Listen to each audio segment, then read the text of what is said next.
inevitable. And China historically was not always one country. You know, there were 3 countries at one point, 3 states and 7 states and warring states and dynasties and this and that. You know, it's not always one country either. So nothing is definite, and I think we're living in a very fluid and dramatic world today. But I think what's important for the people of Taiwan today is to preserve our democracy and preserve what we have built, our way of living, our political system. And we want to ensure that we can continue to elect our president, not become an absorbed or minor province of China.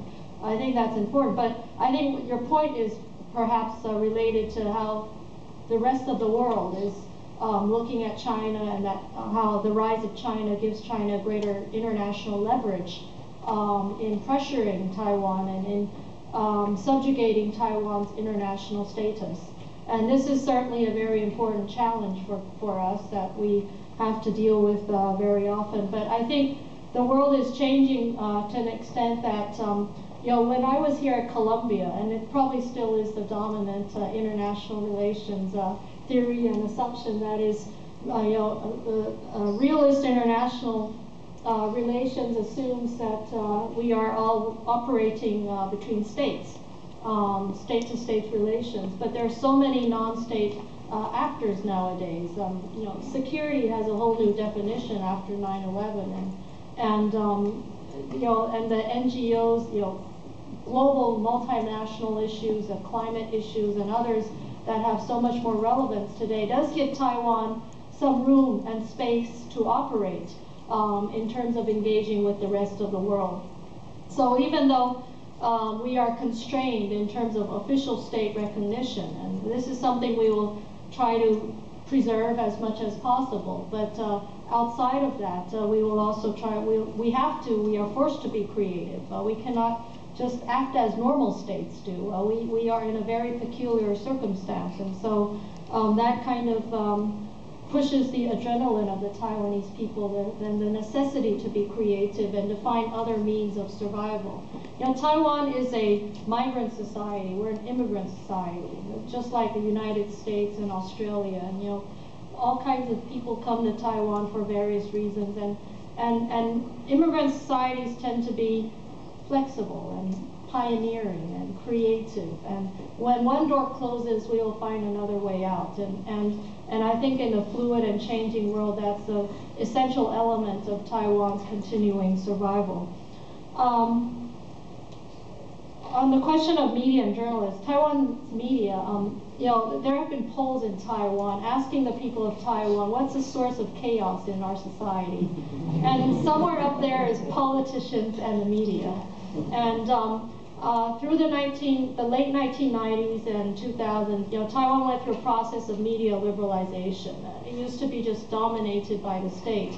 And we opened up to an extent that Taiwan's media market is oversaturated. That is, we have like 10 24-hour news stations for a market of only 23 million people. And so it's so saturated that media has to, for their own market reasons, they need blood, well, everywhere around the world, but especially in Taiwan, blood and sensationalism, gossip, you know, these are the things that feed the market. And so the media, you know, there are always new stories every day, but they'll only last for 2 days, and they are not in-depth, not necessarily meaningful news events. And I think that's a problem with Taiwan's media.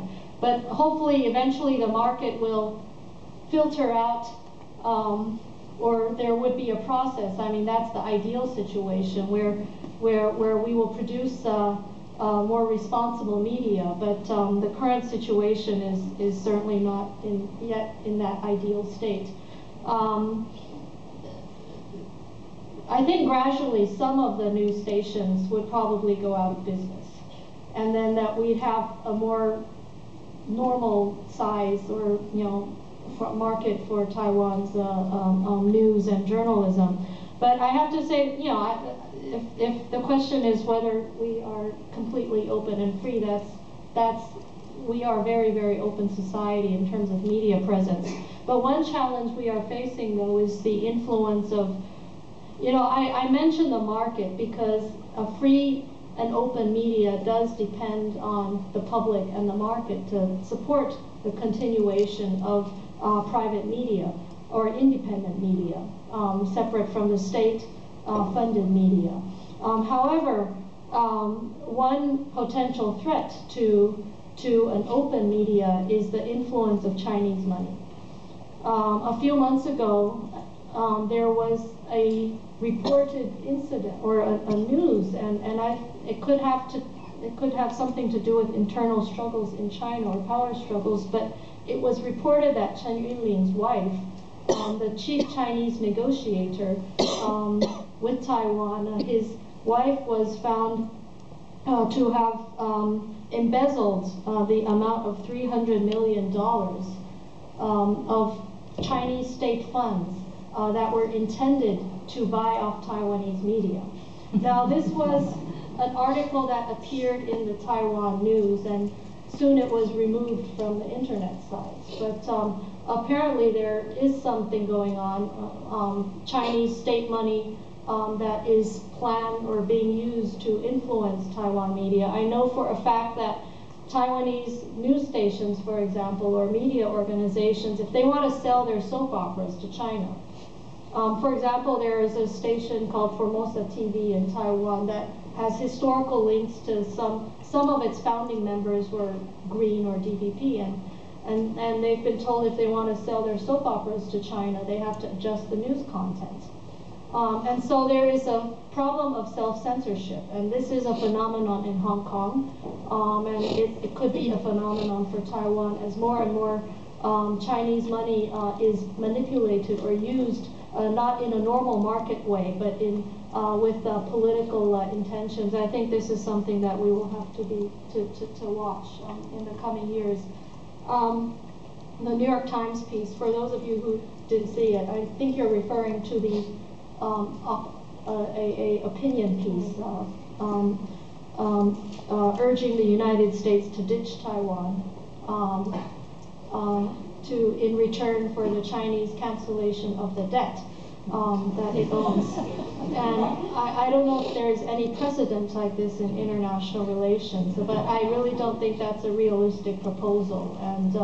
And by the way, Taiwan is also a debt owner of the United States. I think we're the third largest or something like that. And so even if you resolve your debt with China by ditching Taiwan, what happens to the debt Taiwan owns? It also becomes Chinese debt if Taiwan is handed over. So, but anyway, I really don't think that is a mainstream view in the United States, and at least at this stage. And the question about the younger generation, I think for all democracies, and you know, we have a network of liberal political parties around the world, so we have an interest in how other liberal parties survive in other democracies too, but it's quite common among more mature democracies that the voter turnout will gradually decrease, as in the United States. I believe your voter turnout here is less than 50% even for a presidential race, and even lower for an interim election with only congressional elections. In Taiwan, it's been about 80%. It could possibly start gradually decreasing because among some sectors of the society, they may start taking democracy for granted. But it is quite common among younger democracies around the world. The young democracies, where voting is a new phenomenon, there's a lot of enthusiasm for the opportunity to make change. But I think on the whole, Taiwan, relatively speaking, Taiwan is a much more highly politicized society than the United States. That is, if you're an average politician, an average member of Congress walking around the streets in New York, they might not be recognized by the public. But in Taiwan, we're a small society that's highly politicized, where political talk shows are a favorite pastime. You know, we're cab drivers, and, people fight about politics a lot. So that does generate a level of enthusiasm that sustains a voter turnout rate, and that sustains a level of interest in politics. But the question is for younger people, and I think it's a challenge for all political parties in Taiwan to maintain a level of interest among younger people so they feel that it matters you know, that political participation will actually make a difference. During my generation, it did make a difference. I came of age, or I got involved in politics at a time when Taiwan was indeed going through dramatic change. There was a student movement, and there was the end of martial law, and then there was the first general elections for parliament, there was the first presidential election, and even though it was, you know, it wasn't part of our doing, but there was a sense that by participation, by getting involved, we could actually see the dramatic change taking place. But once we reach a level of maturity or a plateau in terms of institutions and democratic progress in a society, where does the motivating factor come from? I think that is the challenge that we face today. But I think for younger people, if parties want to address those, and that's relevant to your question, unfortunately our voting age is 20, and we want to reduce it to 18. But for younger people, what matters are the public policy issues, are about, you know, future of jobs, you know, university education, you know, the cost of living. The average young person in Taiwan who earns a middle class wage in Taiwan will no longer be able to afford to live in Taipei City as our parents' generation could. They will have to live far, far out in the outskirts. And so this is a very serious public policy question, you know, the cost of living, public transportation. And so the issues are indeed changing, and even though national identity politics are still there, I don't deny that they're there, and they have been dominant for a long time, there is a real transition into debate on the domestic, social, and economic issues, on the quality of living, on environmental issues. And there's more, I think there's more interest in